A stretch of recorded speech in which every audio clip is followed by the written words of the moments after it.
Hello दोस्तों, नमस्ते, जय माता दी। मैं अपने चैनल सोना मोदी लोकगीत, नेहा मोदी लोकगीत दोनों पे आप लोग का स्वागत करती हूँ। छोटा सा बहुत ही प्यारा चुटकुला कहारवा नाच गीत लेके आई हूँ। आप सबको कैसा लगे कमेंट बॉक्स में जरूर बताइएगा।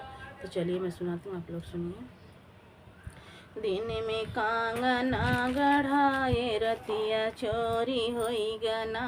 दिन में कांगना गढ़ाए रतिया चोरी होई गना।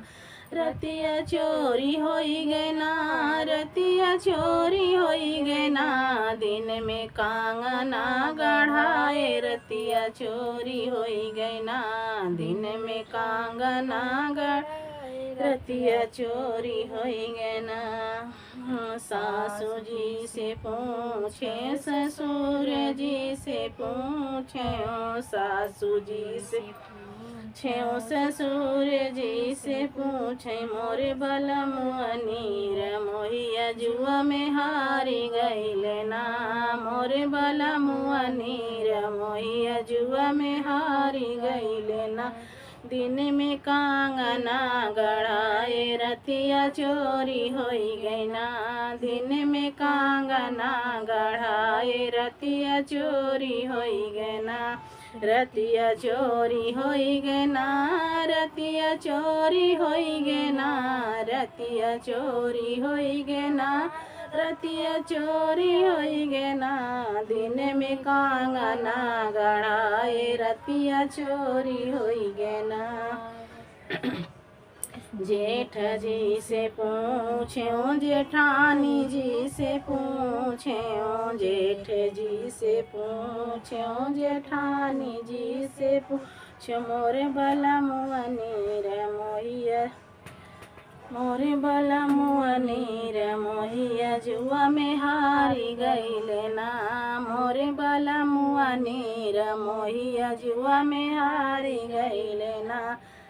दिन में कांगना गढ़ाए रतिया चोरी होई गईना। दिन में कांगना गढ़ाए रतिया चोरी होई गईना। रतिया चोरी होई गईना, रतिया चोरी होई गना। रतिया चोरी होई गना, रतिया चोरी होई गना। दिन में कांगना गढ़ाए रतिया चोरी होई गना। दिन में कांगना गढ़ाए रतिया चोरी होई गना। देवर जी से पूछे, देवरानी जी से पूछे, देवर जी से पूछे, देवरानी जी से पूछे, देवर जी से पूछे, देवरानी जी से पूछे, मोरे बलमुआ नीर मोहिया जुआ में हारी गईले ना। मोरे बलमुआ नीर मोहिया जुआ में हारी गईले ना।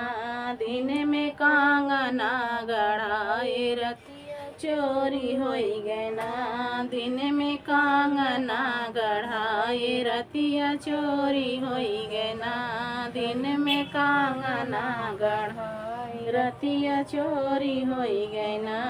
रतिया चोरी होई गना, रतिया चोरी होई गना। रतिया चोरी होई गना, रतिया चोरी होई गना।